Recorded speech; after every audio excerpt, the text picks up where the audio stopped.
Good Saturday morning to you guys. This is video number 4 of my how-tos. Yes, my desk is a mess today. Throughout the week, I don't really do any modeling, so pretty much where everything sits is where I leave it.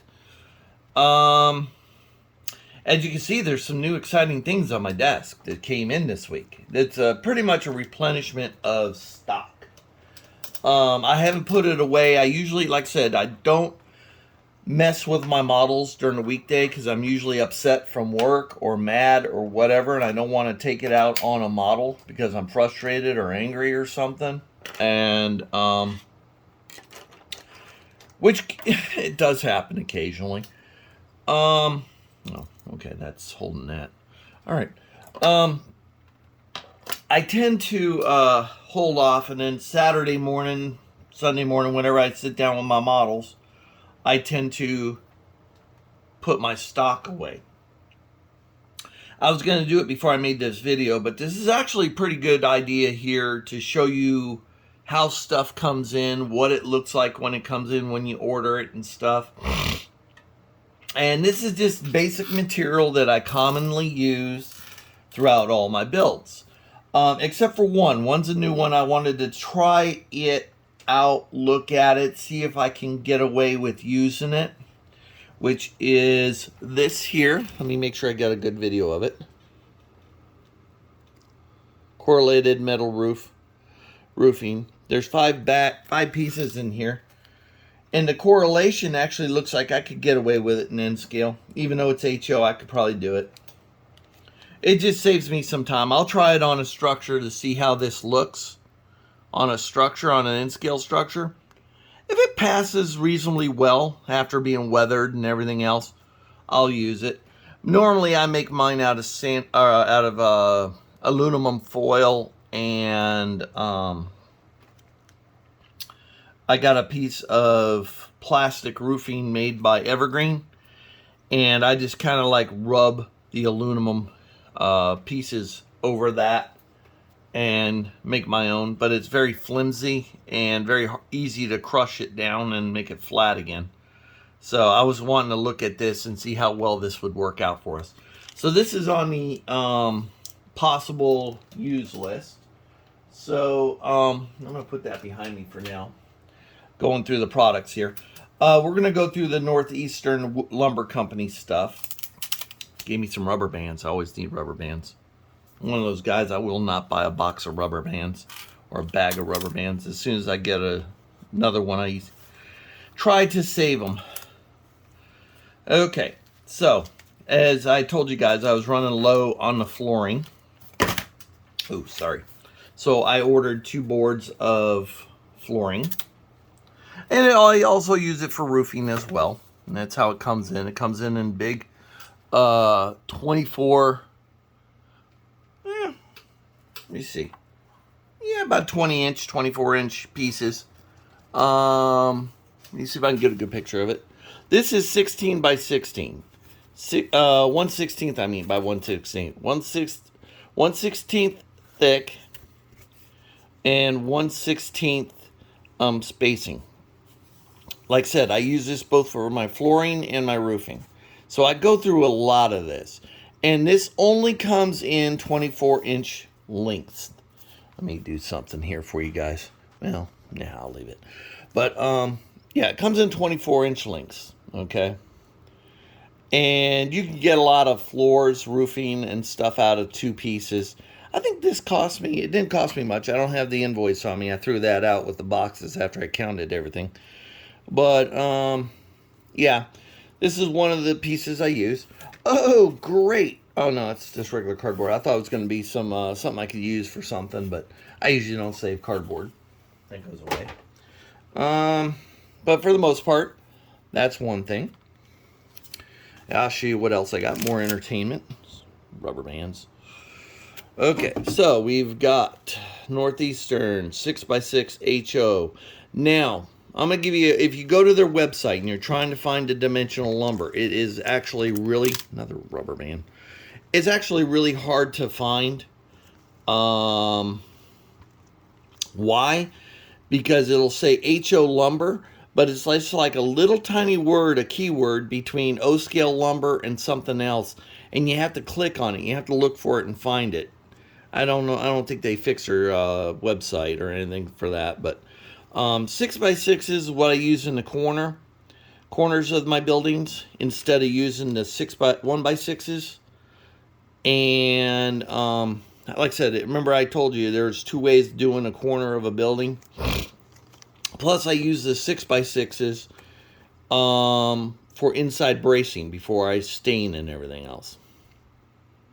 Okay, so that's how those all are. And they're just 1x6s and 6x6s. So, and that's those. Those are going to go in a box as well. Then again, I go through this stuff like crazy. So every time I make a wood order, I make sure I order one of these, whether I need it or not. This is 1/16 clapboard. Now you can get 1/32 clapboard, but if you want to make an individual, like where you're peeling up corners and stuff like that with the clapboard, this equals out to like 10-inch clapboard, this stuff does. So, is it big? Sometimes, not always. I mean, there's some larger clapboard in real life too. But this here, it lends itself better to more detail than the small stuff, to really thin the 1/32. So this one's the one I prefer to use. Oh, is that the same thing? Oh no, I got some 1x4s too, but this is from out of my other box, I think. No, this is from the new ones. Yeah, 1x4 and a 1x6. Yeah, that's from the same pile. Then I ordered, let me get this off the board, off the table. Okay, as you can see, there's our model that we were working on. And then from Evergreen, again, I was desperately out of some of my stock.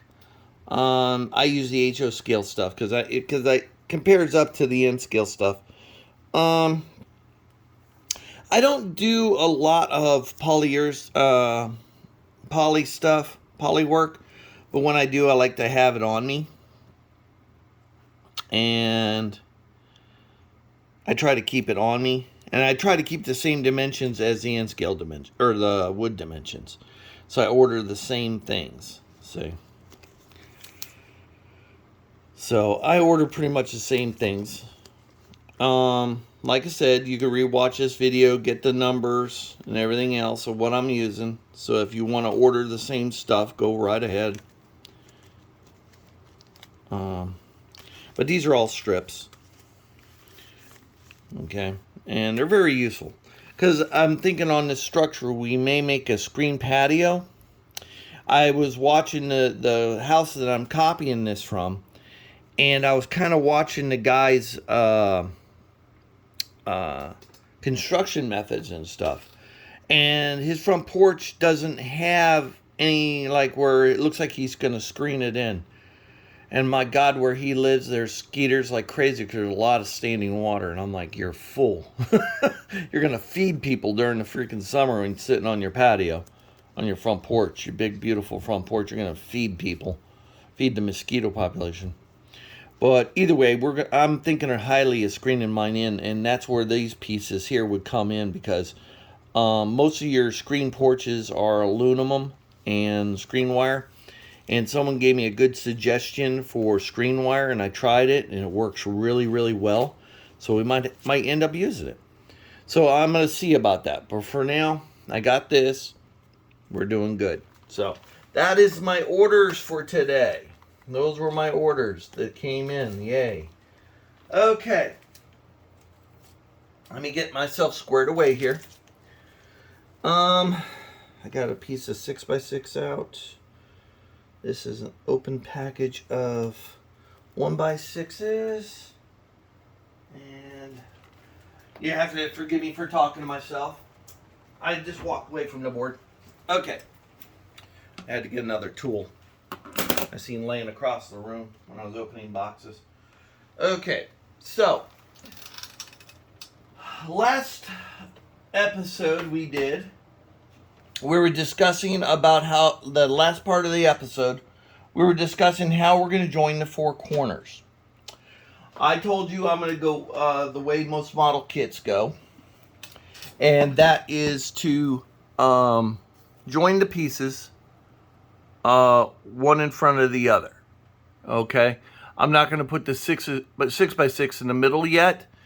So I could give you guys a good tutorial on how we're going to put it together this way. And we're just going to use the 1x6s to make the supposable 6x6.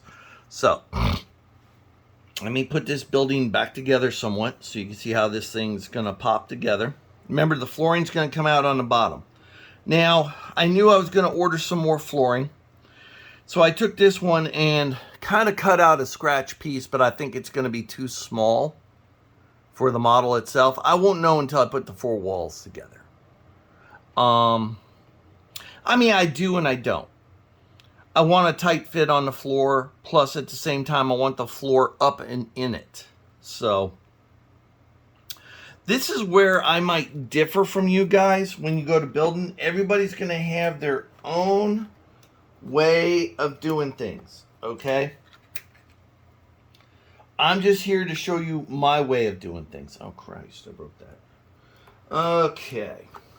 Let me get a piece of another 6x6. Then we're going to need it. Okay, so what we're going to do today, and I'm going to try to do this all in one clip, in one video. So we might go about an hour on this, maybe longer. I'm going to try to stop the video here and there to extend it. But what I'm going to do first, and now, mind you, everybody has their way of doing it. You'll have your way, I have my way, Jason Jensen has his way. And I'll explain some of the other ways that I don't do. One thing that guys will do is they will they'll put their lateral braces in first, okay? They'll put them in first before they glue their walls together, which is not a problem, okay? Which is not a problem because, as you can see here, I mean, I don't know if you can see it. Let me see. See, I drew a line in there, okay? This 6-inch, what they call an HO 6x6, is the same thickness as the flooring I like to use, okay? It's the same thickness as the flooring I like to use. That is where the floor is going to go. So what that does, it gives me an idea of how low I can go with my boards without interfering with the floors, okay? I'm going to do it Jason Jensen's and the rest of the way the guys do it, is I'm going to put the corner boards in first. And then when we do assemble the walls, we are going to go in this fashion. We are going to put this piece over this corner. Now, this is typical of most of your model kits, wood craftsman kits. They will have one board going across another board like that, okay? They won't have a corner piece, although I have run across some that did have a corner piece. I'm trying to think which one it was. I don't have the building out, but it was one of my bars that I built a while back. They had actual corner pieces, not one on top of the other. And it wasn't keyed either, so you had to figure it out. But we are going to glue it in that fashion. Now, what I'm going to do is I'm going to pause the video here and there, okay, and do each step. So the first thing I'm going to do is, like I said, the only place the floor is going to be kind of raised up into the building is going to be on the sides. The front, it's going to rest on top of the floor coming out because I'm doing a front porch and a back patio. So what I'm going to do, I'm going to pause the video while, well, no, I'll let it play. I'll do it live action, I guess. And I'm just going to put all the cross members in, okay, so that we can stain as we go too. And like I said, being that this is going to go like this, the board on the edge here is going to have to be in so that that gets a good glue. Okay, so that's what I'm going to be doing, so you guys can watch me do it and see how it goes.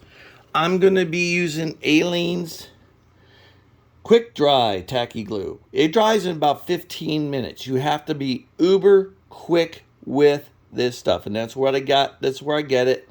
A little goes a long way. Unfortunately, they don't make a big bottle of this.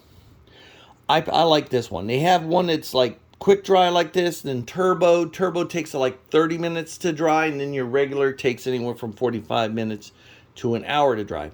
Now, it depends on how thick of a glue layer you put down will also determine how fast it dries.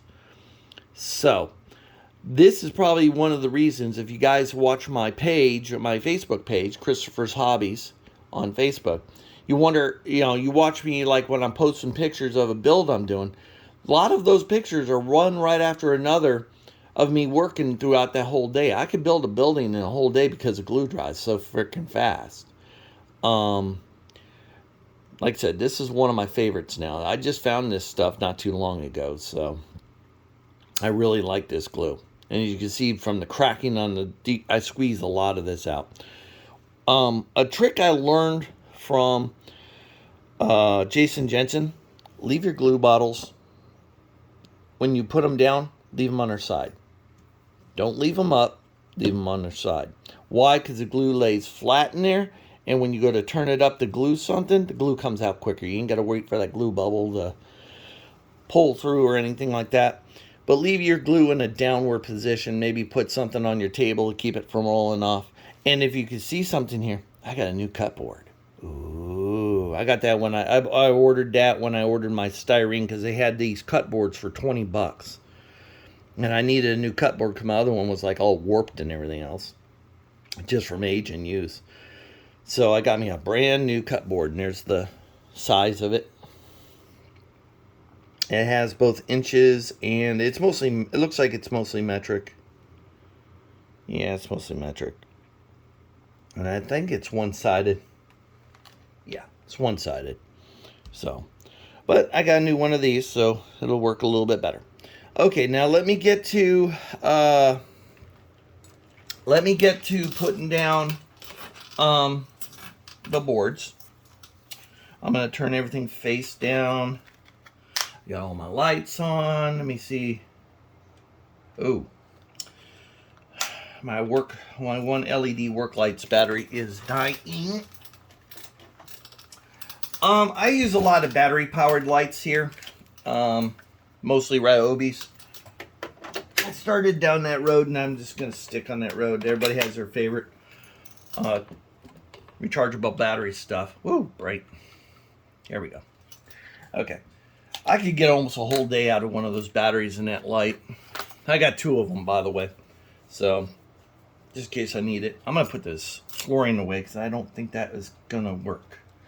Okay, so now I am going to do my boards. Now normally my roof is just going to lay on top of, the way I do all mine, it just lays on top of the wall. So my boards, I'm usually have them sticking out a little bit, and then I'm going to trim them level with the roof line. Because like I said, my roof sheets just lay flat up here. So you're going to see some of that. So what I am going to do, let me get my, almost forgot my glue, I got a bunch of these. I saved coffee lids. And coffee lids, creamer lids, and everything else.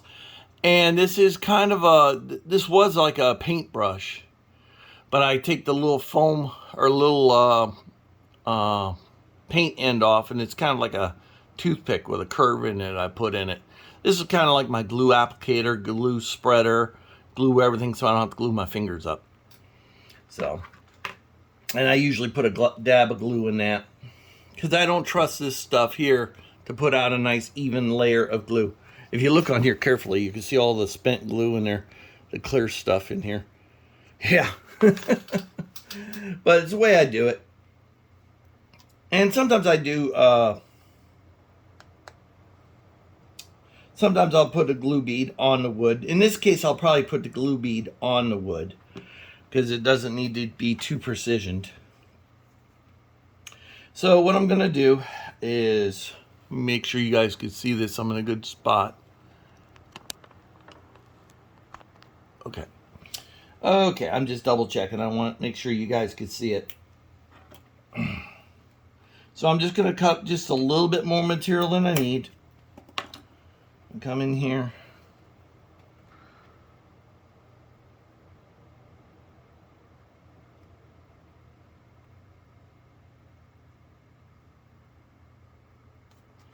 Okay, I'm going to put my little bit of glue down. Where's my glue stick? Ah, there you are. Gotta get used to the new board.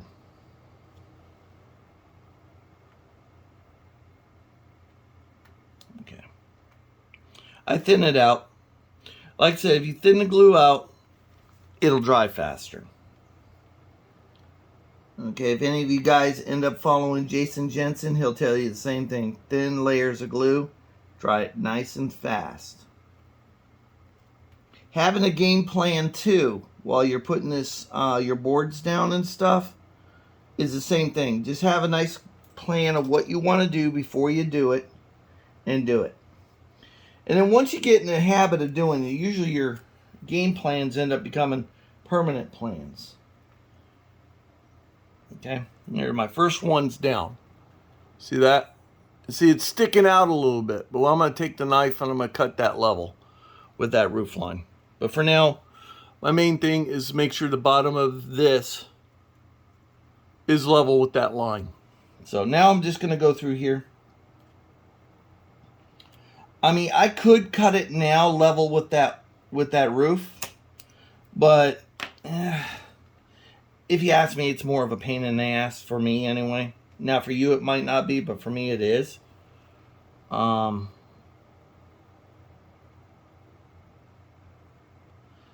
I had a whole bunch of coffee this morning, so if you can't hear it in my voice, I am jazzed. Which is not a good thing when you're doing something small. You know, I always admire the guys who build HO, all the larger scales. I always admire them. Now, is there a width or anything like that? Not really. I just know how many. I just have an idea if you use quality wood like I am with this Northeastern, and you're using a thick enough stock, you don't have to worry too much about warping, but you do a little bit. So you don't need many boards, just enough to just keep it from warping. Okay. Just to keep it from warping.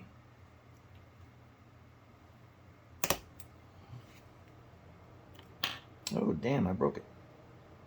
It's okay. Like I said, all these sections are for, all this is for is to keep the wood from warping when I go to stain in it. And hopefully today I'll show you how I stain and what I use for stain. And there's a great many different things you can use for stain too. I mean, there is a million different things. Everybody has their favorite. I'm trying one of Jason Jensen's favorites out, but when I got the stain, I wasn't too happy with the look of the stain. To me, it didn't look like wood that's down here in Florida. Maybe up where he is, yeah, maybe so.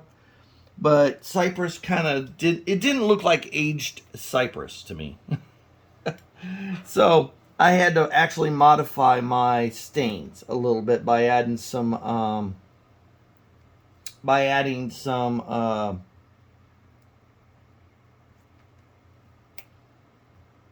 I had to modify my stains by adding some India ink to it to make them a little blacker, a little darker. They had this like blue tint to them, and I was like, ew, what the hell's the blue tint, the purple tint? That don't look like wood. It looks like someone it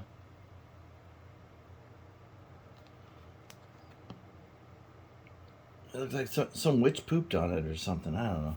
But I didn't like that purple tint, so I kind of like did away with it.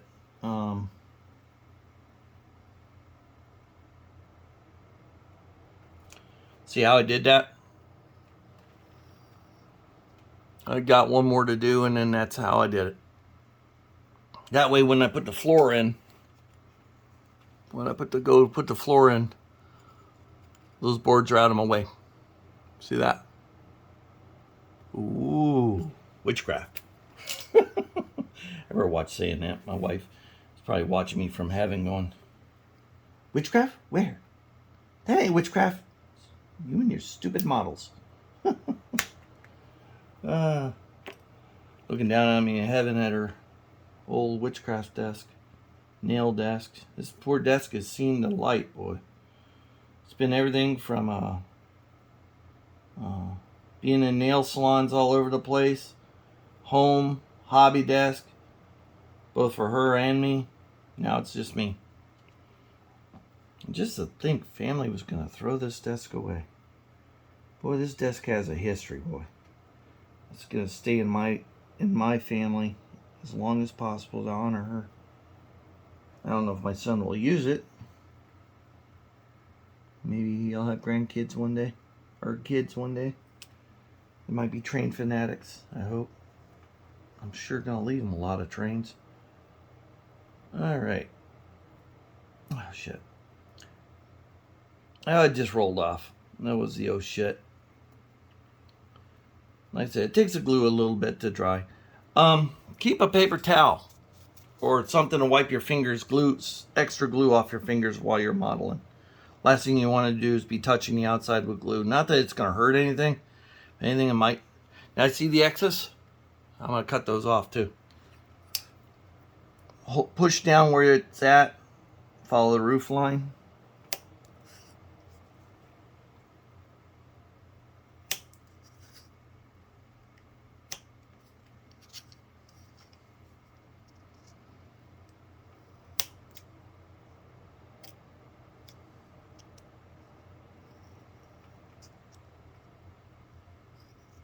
I gotta put a new blade on this. Forgot to. Okay. There you go. That's how fast that glue dries. You're able to do this. You're able to work pretty dang quick on these models. You know, I was handling this and I completely forgot to put a fresh blade on. Excuse me. Bagels won't out. Okay.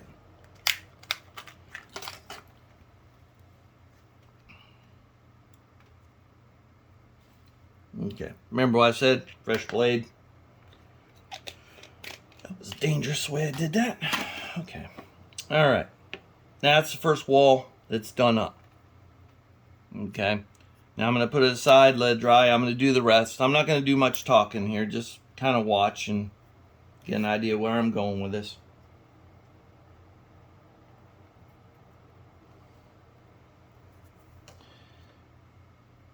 Try to match up the sides a little bit. I mean, you don't have to.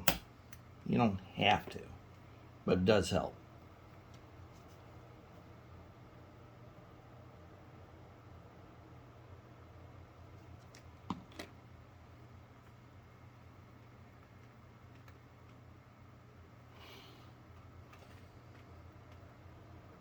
I'm going to move my desk over, my little thing over, because I'm not centered in the camera here too well.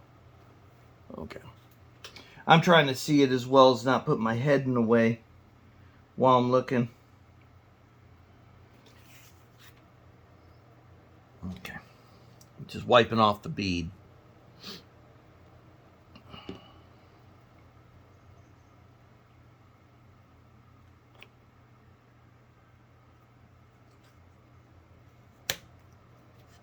I do have a chopper that I could do this with, but like I said, it's not one of those things where it needs to be accurate, so I don't use my chopper on this.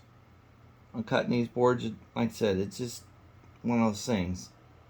6 of one, half dozen of another.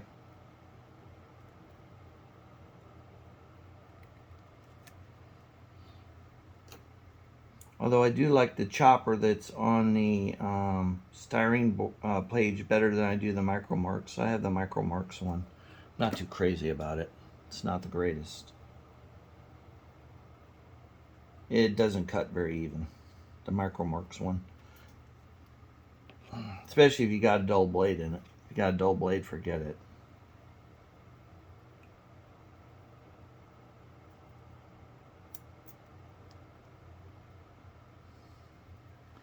And like I said, these boards don't have to be cut very square, but you got to have it by the start line at least a little bit. It acts like a floor stop in my case.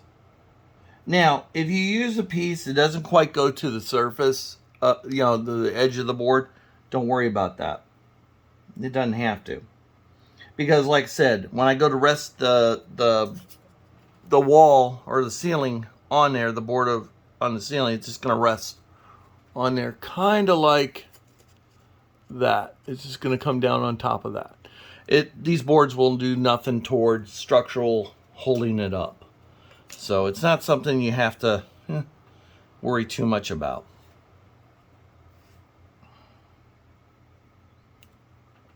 So that was just so I wouldn't waste a little piece of wood. I didn't want to, I mean, I could have moved it over one more and it would have been fine, but yeah, like I said, does not have to be perfect at this point. You don't have to be, and there's areas where you can sit there and go, yeah, I could speed up my building process by not worrying about this as much as I do anything else. Okay. Dab up the extras. Make sure that goes right to the edge because that's going to add some more structural strength as it dries. Okay. Kind of clamp it down. Give it a few minutes. Again, I'm just going to follow the edge of that. The edge of that. Edge of that. Edge of that. I'm using my fingers to hold down that wood so it don't move on it. And there you go. Whoop. Didn't quite come off.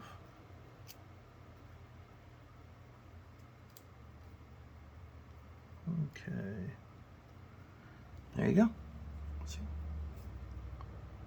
Now when we go to stain that, we can stain and paint and everything else. We will paint the backside of these walls. Okay? We will be painting the backside of these walls before we assemble it. I'm gonna do it the way being I'm putting the braces on and stuff. I'm gonna do it the way Jason Jensen does it. This is the way I first learned it. And then like I said, I don't always do it this way. Now you remember we got the corner boards in the way, so what I'm gonna have to do, make sure I got room, I'm gonna cut me a little piece of wood. Yeah. Okay. Just temporarily say where this edge is.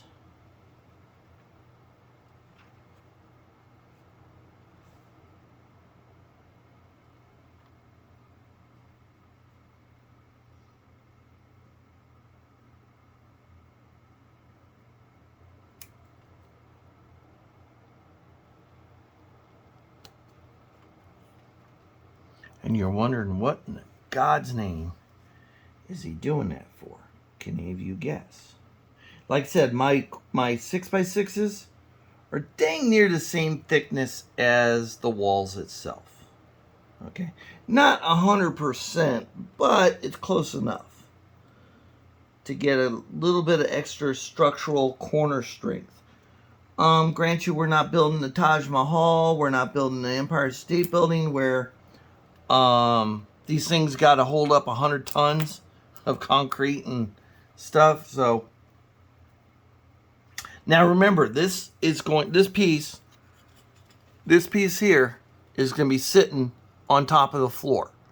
So the bracing can go right down to the bottom on this. So they're not like this where the flooring is going to be up and in it. Okay? Up in it. So you'll see. There's a method to my. If you can't see a reason why I'm doing what I'm doing, you'll see it in a few minutes when we get this glued together and then prep the floor. And there's another thing I'm going to go over. Like I said, I told you earlier in this video, or did I? Well, you're going to get a basic crash course if you keep following along on how I do my lighting. So, it's best to follow along because it's gonna cover the whole shebang of how I build this stuff. I want you to be able to say, you know what, I'm gonna try it. And you know, that's how I did it. I basically started off, I wanted, you know how it really started off is when I started scratch building my own stuff. I was wanting a couple of cracker houses, and I couldn't find any cracker houses on for models. And I found some shotgun houses made by somebody, and it was 3 houses. And I was like, you know, I think I could build them cheaper than I can buy a kit for. You know, sure, the kit's easier, but I think I could build it.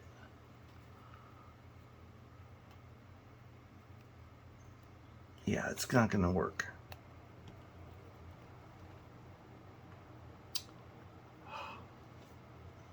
Yeah, we're going to have to come in a lot further. It was in where I wanted it. Great thing about Aleene's glue, guys, if you don't let it sit for too long, you can pop it up relatively easy without damaging. Should have used my glue spreader for that. You can pop it up relatively easy before it completely dries. And even after it dries, okay, this stuff stays pretty pliable for a while, where you can actually physically pop this glue apart. I've taken a roof off of a model I was building because I was just being cocky with it.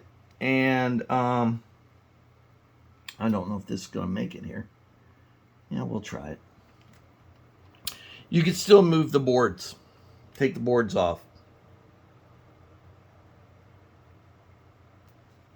So, see, I just put a small bead of glue on that. Not much, and if you really want it to dry fast, take your finger, rub it across. Or use a spready tool. Doesn't matter. As long as you cut it.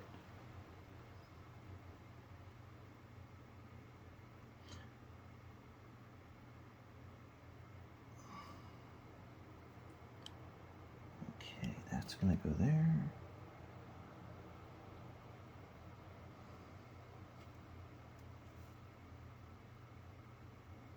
Yeah, you can see how this goes, guys.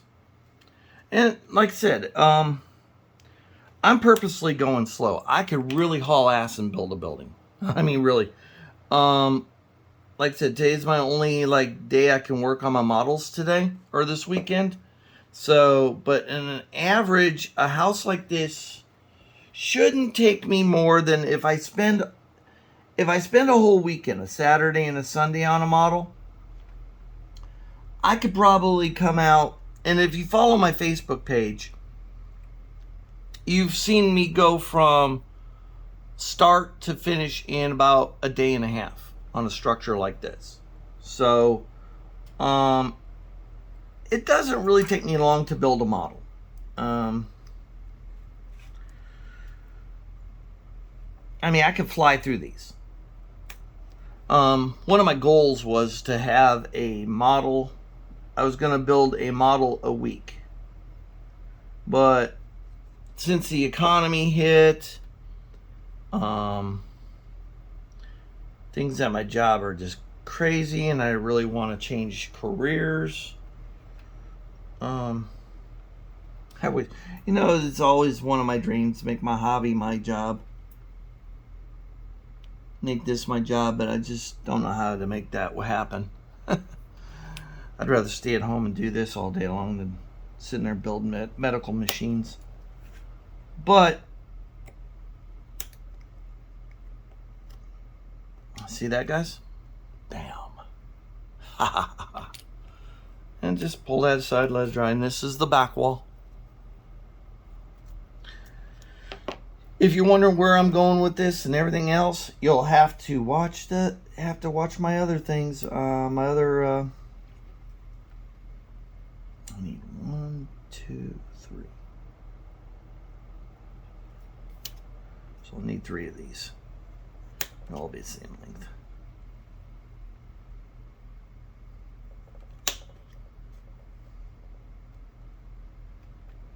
And like I say, you ain't got to have really great. These are just supports. You don't have to have really square cuts. These just should go quick. Now, I got 3 methods here that I'm thinking of. Okay. Now, oh wait, it's gonna go over here.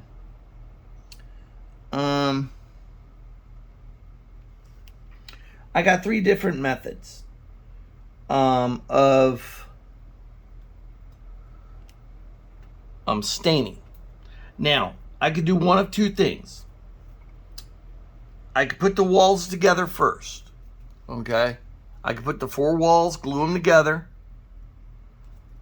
then stain it and paint the inside walls and everything else.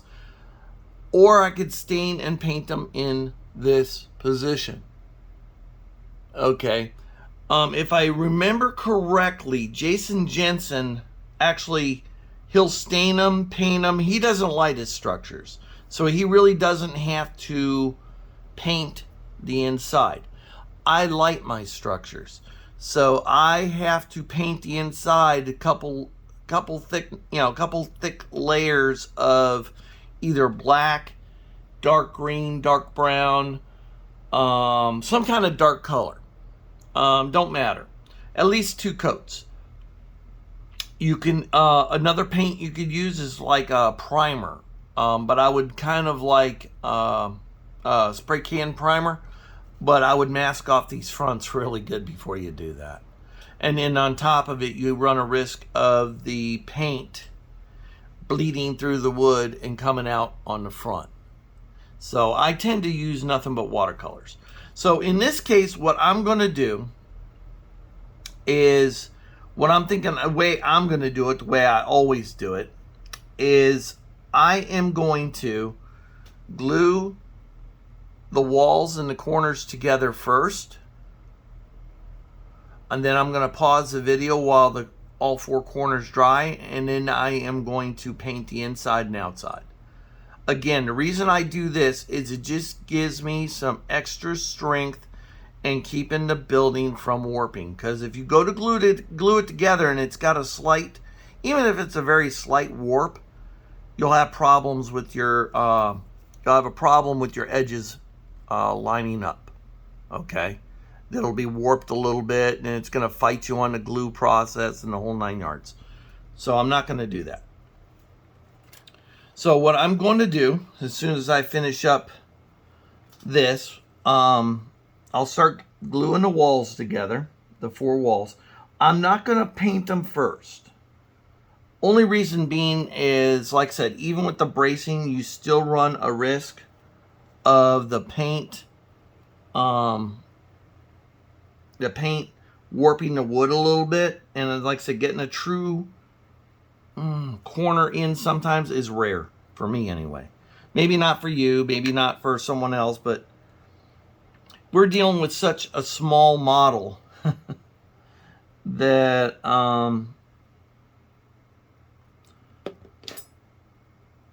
the wood warps just a little bit, and it could be a lot in N scale. Whereas O scale warps a little, you could deal with it. And Jason Jensen had an idea or way that he straightens them out after they warp. My idea is not to have them warp at all, or take all precautions from them warping. Again, you just glue all that stuff on. Flip it over. And like I said, you could paint it in this and stain it in this. I generally don't. Okay.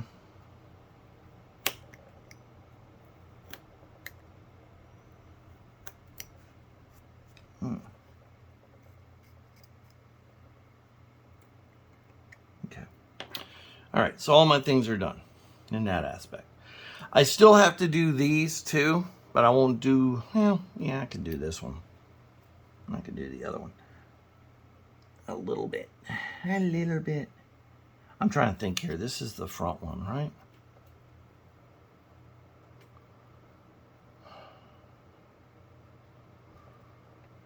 Hold up on this one. Because I'm thinking of the patio, and I'm going to need the boards coming down on the patio, and I'm not sure if I'm going to do them plastic or if I'm going to do them wood. If I'm going to do a screen patio, I think I'm going to do aluminum. If I leave it an open patio, then I'm going to use wood. So for now, let's just concentrate on the 4 walls. Okay. And then that's the one. And then that's the one. And like I said, now when it comes to the wood on the side, this is my wood paint scraper. Scrape off and spread. Okay.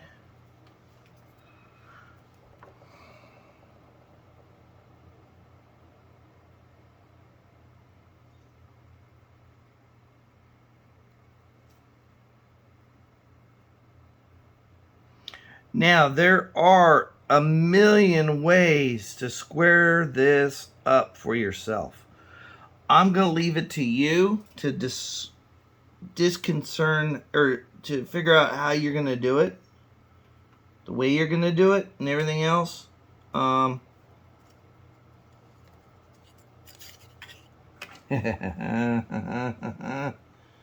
right. Again, this might not be your way of doing it, but I'll leave my first square. Okay.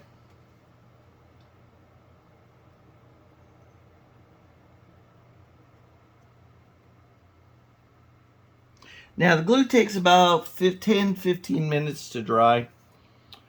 Ooh, that was stupid. Oh no, that's right.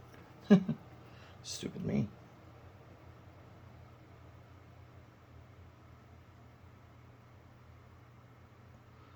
And like I said, the thinner the coat you use, the quicker it dries, and better off you are. Yeah, this flooring is not square.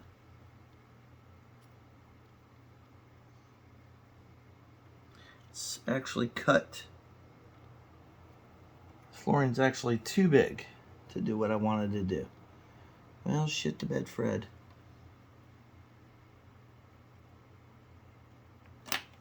It's too big to do what I want to do anyway. Okay.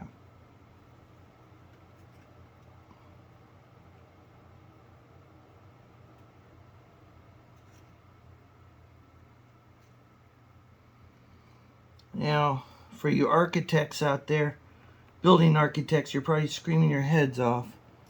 I'm not sure. If you are or aren't, I'm not going to worry about it. I've built so many structures now. I've got so many of these buildings under my belt now that I'm happy with. So I don't really kind of...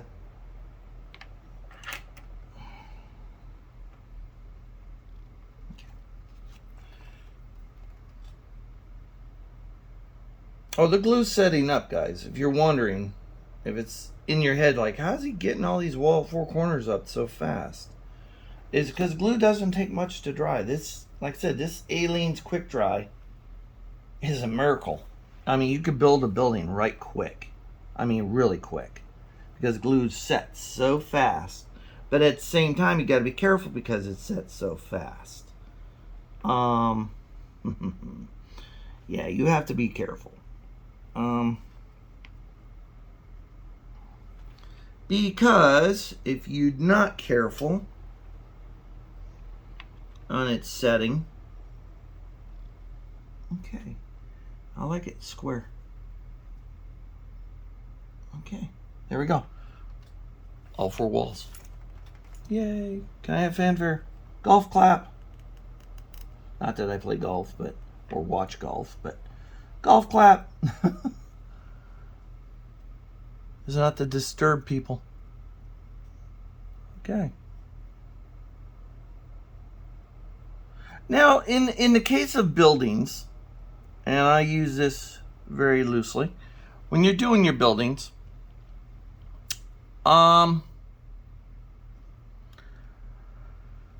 the older the structure or the more tore up your structure is going to be. Okay. You see the gap of the floor coming out for the flooring to come out, decking to come out. Same in the back. Ooh, they're saying. Ooh. I see a piece of wood. I'm going to have to.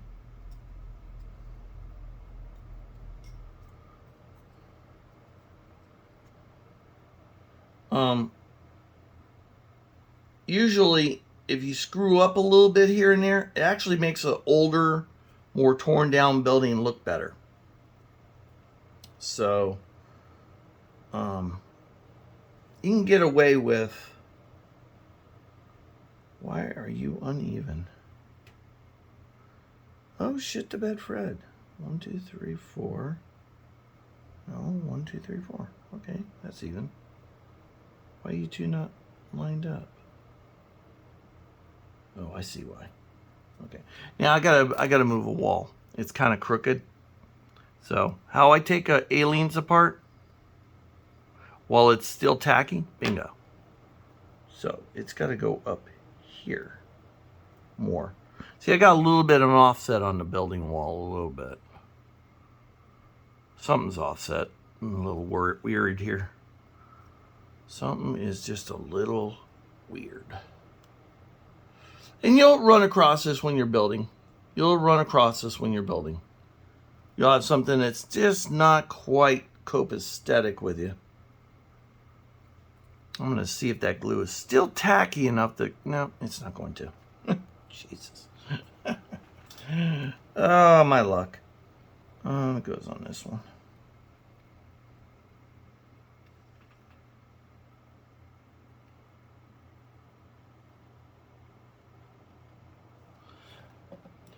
Now, like I said, if you guys have any questions, any concerns, any problems, please hit the like button on here, on the video and stuff. Hit the like button. Give me some likes. You got questions, I'm more than apt to answer them the best way that I can, and I would like to answer them in a video. It's easier for me to talk about it than it is to type it out. So,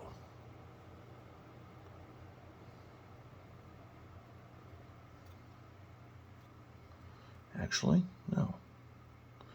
I'm trying to line the back and the front up. So,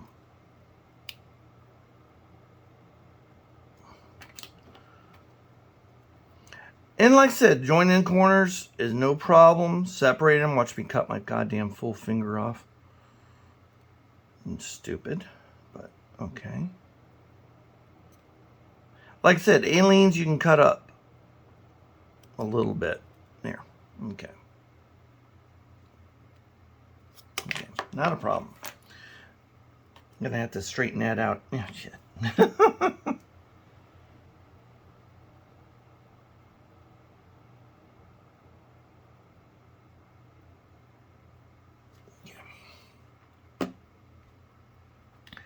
It's not an exact science.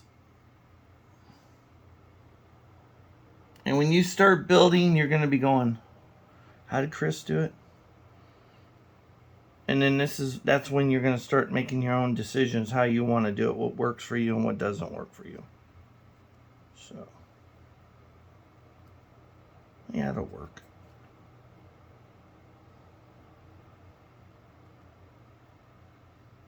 Okay. It will work.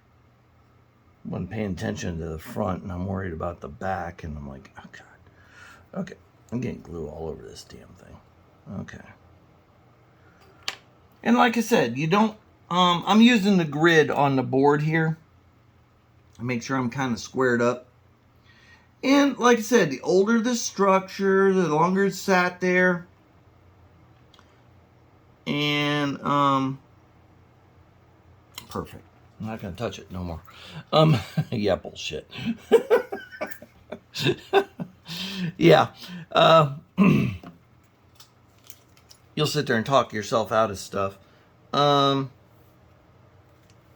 but you'll sit there and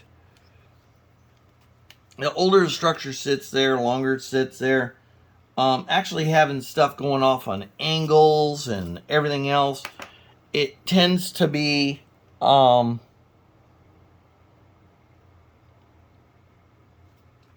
look better. So errors, if you're like, this house here is going to be kind of like not aged that much. It's going to be like the one over there, maybe a newer build. Only reason being is I don't want to introduce you to too much weathering right off the bat. One of the things I struggle with is, those of you on my Facebook page know what the next structure is going to be. Okay, I don't have a picture of it because I left it at work. I made a bunch of hard copy pictures of the gas station that I want to build. I'm going to take this time to explain stuff while we wait for the glue to dry, before we start painting and staining. I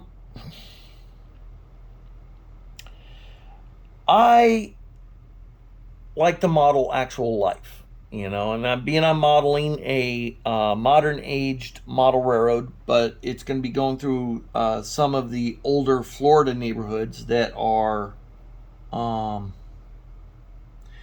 I said I wasn't going to touch it, and guess what? I'm touching it.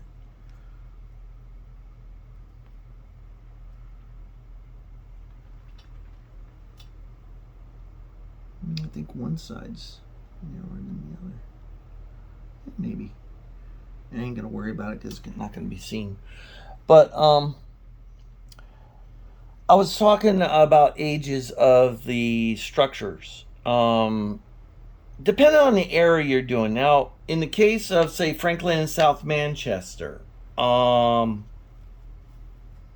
say Jason Jensen's model railroad, their model railroads kind of reflect the 1930s, 1940s Depression era layouts. You know, people didn't have money to fix shit up, and pardon my French, and nothing got fixed. Everything was run down, tore down, and that's the way that era is. It's even like today. I mean, back in the day, I seen more cars when we had inspections. I seen more cars with missing doors, missing hoods, stuff taped down and stuff. Nowadays, you don't see that much anymore. People take care of their vehicles a little more. I mean, in my neck of the woods, yeah, you'll see some pretty beat up machines held together with baling wire and bubble gum, literally. But you don't see it much anymore. It's kind of like, hey, look at that. And then, you know, and then someone will quickly say, oh, it's a rat rod. Oh, okay. But the thing of it is you don't see many torn down structures today because they do tear them down. They get to a certain age. And this Sunday, I'm going up to my friend's house in Ocala, and I'm going to take a picture of a couple of buildings in Coleman before they tear them down, because I want some detail information coming from them. So I might get snake bit. I might not be back on Monday. I don't know. But I'll be wearing my boots. But to make a long story short, you don't see very many broke down buildings anymore, because like I said, the county comes in before the homeless can move into them, and they knock them down really quick or burn them down, however they decide to do it. And so I'm trying to keep the damaged structure or the beat up structures down to a minimum. I got one already built that is like completely, yeah, it should have been burnt down, torn down a long time ago. And then I got another one that's like, yeah, it's seen better days, but people could still be living in it type deal. But I do not want the rundown structures to outnumber the, you know, decent kept up structures, especially if they're going to be running a business out of it. So that gas station that I'm going to be building, and if you're on Facebook and you're on Christopher's Hobbies, you'll see a picture of my next build. And I'm debating on whether to make the build like this, piece for piece, which I don't really want to do because I want to get through it. I was thinking of doing either a live video or just try to make it all in one video. And I don't know how long of a video I can make and display on YouTube. But I was wanting to just do one unedited, me not talking so much to explain what I'm doing. Just build and let you guys watch me build the model. That'll work. and just watch me build the model, which would be kind of interesting too. If you guys could watch me build a building from the ground up without any speaking, just build it, weather it, and do what I'm going to do with it. That structure is probably going to be maybe a 3-day building. I can't see it taking more time to build it, so I'm just getting my paintbrush ready. And I chose, I use predominantly whatever I can get cheap from the store. Of course, Hobby Lobby. I try to use different kinds of acrylic paints. Usually every time I pass a Hobby Lobby and it happens to be open, well, tomorrow it won't be, but when I pass a Hobby Lobby, I just go in there with an idea of picking up colors and dark colors, light colors, any color I can think of or whatever I can grab. I just randomly grab it. And I got a drawer full of these paints. If you ever watch Jason Jensen, he's the same way. You look at his wall, he's just got a wall of these things. I mean, and then he uses different other types of paint. But I really do like the simple, cheap dollar paints. Some of these are like 69 cents. I could buy a butt ton of these for $10. And never have duplicate colors other than black and white. I always try to buy black and white too. Because you never have enough. Because white's kind of a standard color in almost every building. So whether it be a trim color or its actual color of the side of the house. But you know, I mean, if you built 50 white houses, it wouldn't be uncommon in a neighborhood to see 50 white houses with different color trims. So in this case, we're gonna paint. What is this color? It's called burnt umber. Burnt umber, traditional burnt umber. I call it dark brown. And let me see if this is pretty much solid. Okay, it's dried up enough. I done pre-shook this shit. So there we go. Pardon my French. Yeah, I call it umber. I call it chocolate. I don't know. You tell me. Is that chocolate? Looks like chocolate. Looks like melted chocolate. I like melted chocolate. I like the chocolate. Please, sir, can I have some more? Yeah. And then what I'm doing is I am just going to paint the inside of the wall. Okay? So that's all I'm doing. I'm going to do 2 thin coats of paint. Try not to squeeze it out the windows and onto your out here. Not that it really matters. And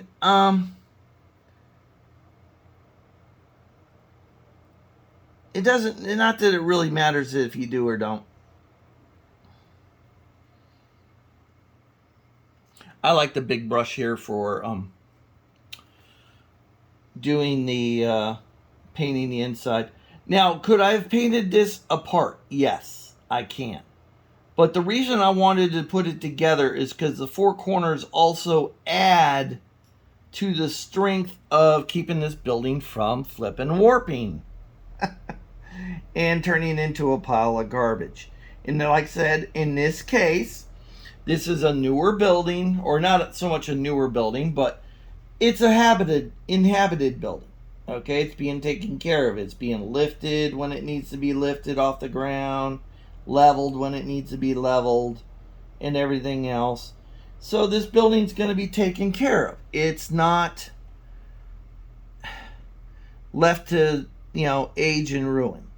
Okay, it's not ready for this demolition crew to come in and just take it down, or the fire captain to use it as a training for the fire chief and everything else to put out a fire.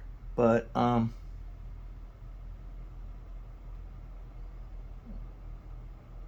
so it's going to be a well-maintained building. So I don't really want it warping at all. And like I said, if you're doing building that's, about ready to blow up or fall down on the next person that walks in it, then I would say, yeah, go for it. And like I said, the pictures of the buildings I'm going to get tomorrow and put on my Facebook page and a couple other pages I belong to. Jesus, I'm already getting pain over my new mat. Damn it. Not that I care. But it's going to get on the model. I don't care about the mat, really. I care more about the model. But the thing of it is, you leave paint on your mat and you're dragging your model around on it. Guess what? See, I almost got paint in the front. Ugh. Almost got the burnt umber / chocolate on the front. Not cool.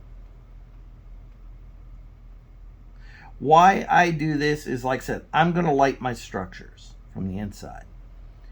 And this keeps light from bleeding through. And if you ever look at my buildings, you very rarely see light bleeding through. Now, key to lighting. I'm going to give you some hints on lighting. Most people make this mistake of making them look like the people inside are glowing in the dark because there's so much lightage inside the house. I always say that the only time I use my lighting is when I'm taking a night photo. Other than that, I pretty much run my layout during the daytime hours. Or say it's during the daytime hours because it's easier running. And I usually use my lights for night photography and taking pictures and stuff like that, which I love to do on my model roads. I'd say I didn't get any on the outside very much, just sitting around the window itself, which you could do. But I'd much rather have the stain inside the window. And I'm just going around.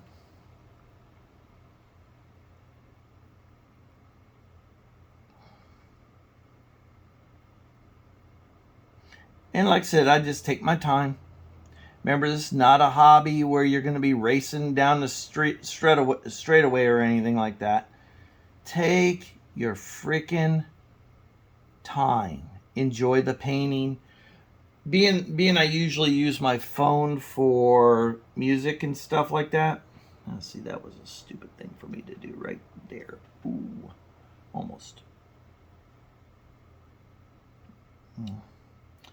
I'll have to.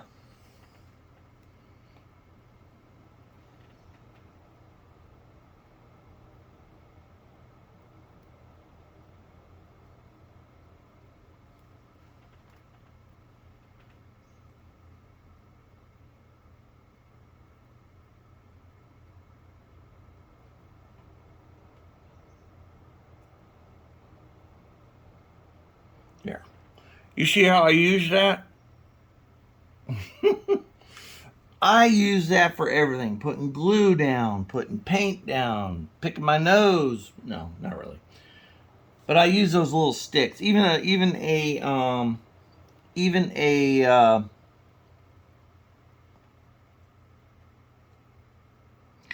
toothpick is useful. Whatever you want to use. Whatever makes you happy. I tend to use that. I've had that stick now for about close to a month, 2 months.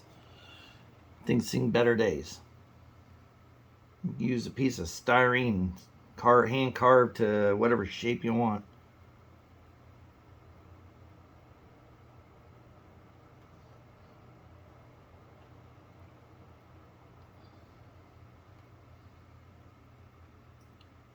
And like I said, you can turn into a Karen when it comes to doing this stuff and just go crazy with it.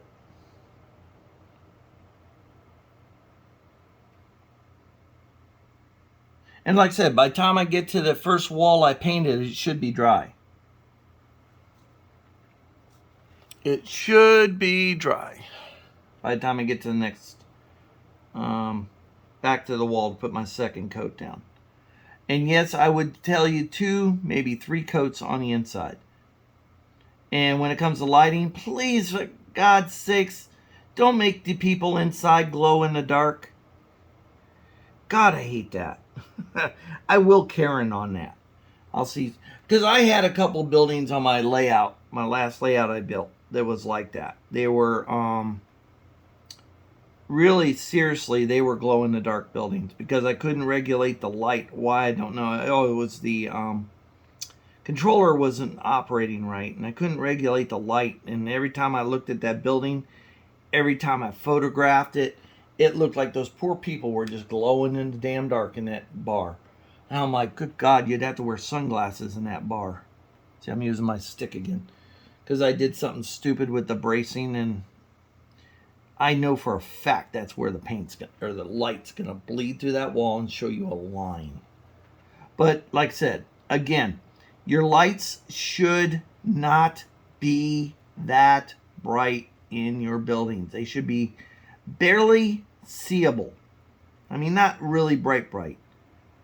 Not unless those people are so scared of the dark that they're trying to keep the demons out in their house and in their neighbors.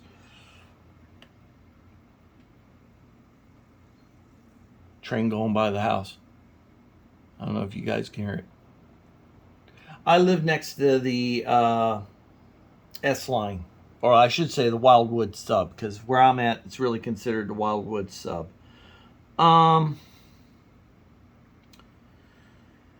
In my opinion. But make a long story short,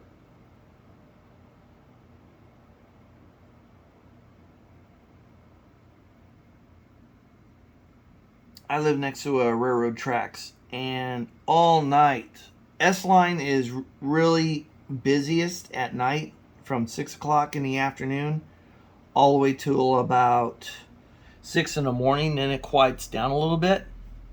Now my air conditioner just kicked on. Now I can hear it still rolling by. It sounds like it's heading south. Because I live in Lacucci, so if you look on the S line, you'll see Lacucci. I live maybe on the other side of the river from Lacucci. I still consider my neighborhood Lacucci, even though it's considered North Dade. Well, Lacucci's considered North Dade too, but I'm considered more Ridge Manor, but I think of it more as Lacucci. I'm across the river, exactly across the river from Fort Dade, the actual Fort Dade site. But the train tracks run across a trestle by my neighborhood here. And like I said, you could hear the trains roll by. You could hear the wheels, steel wheels on the steel rail. I hear it all night long. And you don't hear the whistle until it gets through the... There he goes. You don't hear the whistle until he goes through Lacucci proper. There's a bunch of crossings he goes through, and he'll honk the horn constantly through. There's a lot of houses on the train tracks. So, but it's a good place to watch trains. The actual public road is right next to the track. I mean, right next to the track. I mean, you could legally photograph a train standing about, I'd say 12 foot away from it, and they can't do nothing to you. The police can't do nothing to you. It's not a arrestable offense or citable offense. So, it's actually a good spot.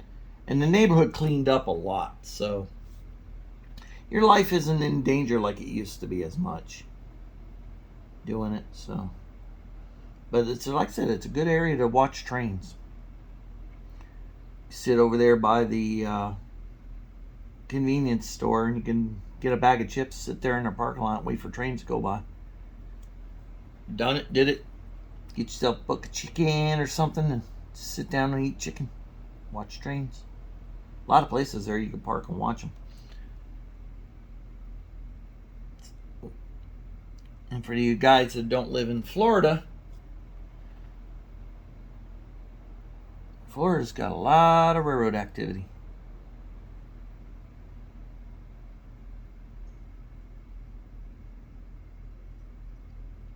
Now you could select almost any color you want to paint the inside of the walls. I just like dark colors.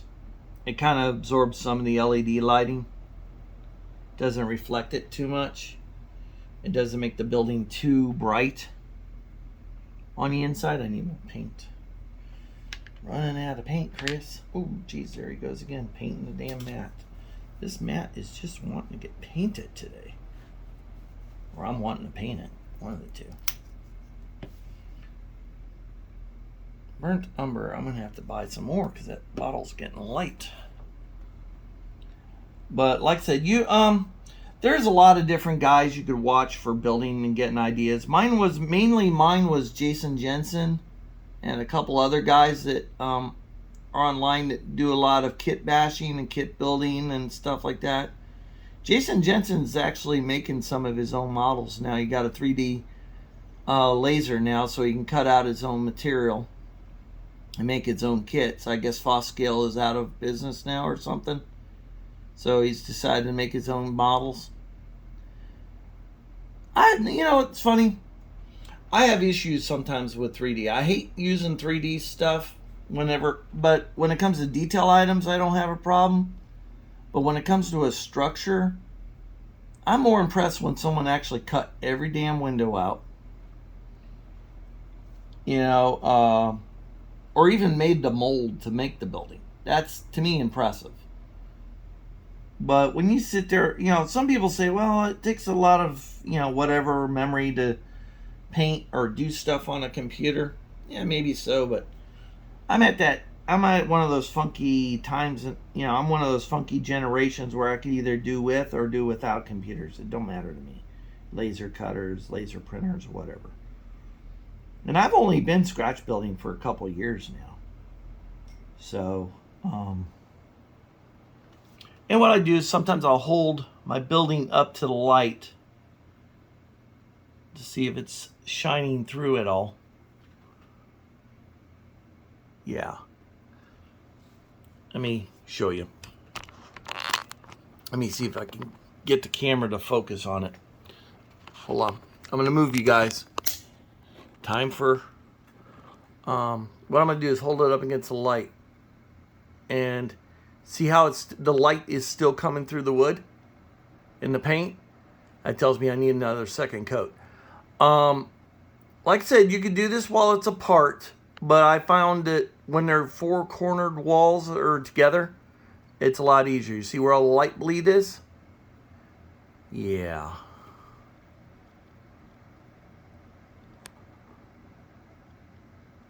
It's just like looking at a chicken egg, seeing if there's an embryo inside or if it's non-fertilized. You do the same thing. So, that's how I do that. So now I determined I need a second coat, maybe even possibly a third coat. Let me get you guys back to where you were. All right. You okay, guys? Mess you up at all or anything like that? Okay, so I need a second coat of paint in here. Okay, what wall did I start on? Oh, I didn't finish this wall. So, like I said, if you plan on lighting your structures inside the building, this is the wall I did. It's kind of drying up now. Okay. When you go to doing your painting, if you're going to light it, definitely paint the inside. Get everything. Okay, nice even coat on everything. Can't stress it enough. Now, in my case, I do not overlight. I do not put too bright of an LED in there. I don't run my LEDs to blind the people that would possibly live in something like this. But it will bleed through. And even though you're going to be see, in my case on this, it's going to get a full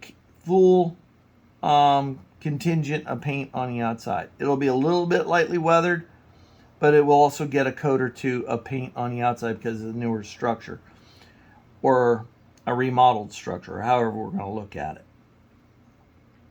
So this one here is going to have a nice coat of paint on the outside, so that'll help with the light bleed as well. But if you go to weathering it heavy or something, yes, I would tell you right away, please, for the love of God, paint the inside 2-3 coats. 2-3 thin, smooth, even coats. Because what happens if you don't put an even coat, you'll have blotches of light coming through too. You'll see these little blotches of light that'll bleed through and you're like, where the hell did that come from? And you have to remember, oh, okay, never mind. I didn't do a very smooth paint job on the inside. And like I said, lighting your buildings has its own sins to it and stuff, and it can really, really hurt. Especially when you done built it, you can't add any more paint, take any more paint away, and then now you got light bleed coming through, and you're like, oh, jeez. Now you can't let the building be lit. You have to do one of those where they're sleeping type deals. The porch lights are on, but the inside lights are off. Trust me, if I screw up on a paint job like that, or screw up on a building like that, I will write on the floor underneath it says, bad light bleed. Do not, do not run your lights. Because it'll have a severe amount of light bleed on it. And like I said, you don't have to use brown. I could put blue paint in here. I could put white paint in here. It's not the color that stops it from going through. It's just the coating that keeps it from going through.